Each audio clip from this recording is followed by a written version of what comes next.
কি ভাগ্য দেখেন, রসুলের পিছে দাঁড়িয়ে নামাজ পড়তেছে। ১৫০০ বছর পরে আমরা এই বাংলার জমিন থেকে রসুলের প্রতি এত ভালোবাসা। রসুলকে কোনোদিন দেখি নাই, কোনোদিন মক্কা মদিনায় যাইতে পারি নাই, কিন্তু মক্কা মদিনার প্রতি কত ভালোবাসা, কত হৃদয়ের তামান্না। আল্লাহ যদি একবার মদিনায় রসুলের রওজার পাশে দাঁড়ানোর সুযোগ দিত, কত আনন্দ করে, কত ভালোবাসা দিয়ে রসুলুল্লাহকে সালাম জানাতাম। যদি কাবা ঘরে একবার তাওয়াফ করার সুযোগ পেতাম, কত কথা মহান রবের কাছে খুলে খুলে প্রাণের কথাগুলো বলতাম।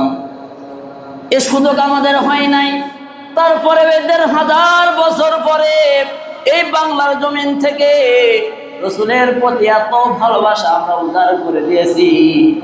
আমাদের অন্তরে আমাদের বাবা মা আপনজনকে আমরা যতটুকু ভালোবাসি, তার থেকে আমাদের রসুলকে আমরা বেশি ভালোবাসি। কথা বলেন ঠিক কিনা?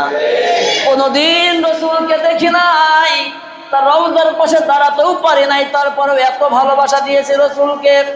আরে আব্দুল্লাহ ইবনে উবাই কেমন মানুষ দেখেন, কেমন কপাল পোড়া, রসুলের পিছনে দাঁড়িয়ে নামাজ পড়তেছে।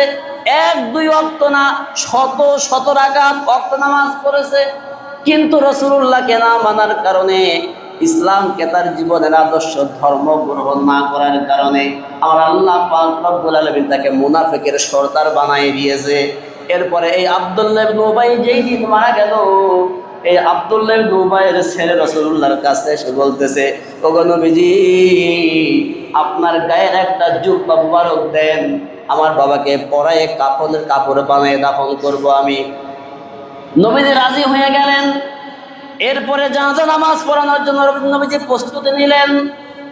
হযরতে ওমর রাদিয়াল্লাহু তাআলা আনহু পিছন দিক থেকে জামা টেনে ধরলেন, হে নবী, এই লোকটার জানাজা নামাজ আদায় আপনি করবেন না, কারণ এই লোকটা ইসলামের ঘোর শত্রু, কোনোদিন ইসলাম পছন্দ করে নাই, গ্রহণ করে নাই, ইসলামকে ভালোবাসে নাই।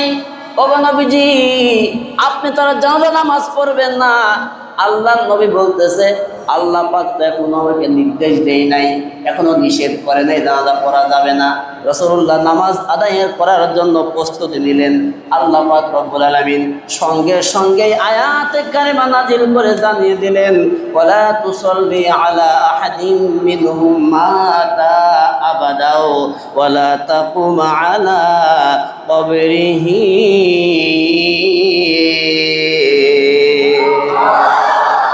সূরা তাওবা সূরা ৮০ নম্বর আয়াতে কারিমা আল্লাহ পাক জানালেন, হে নবী, হে রাসূল,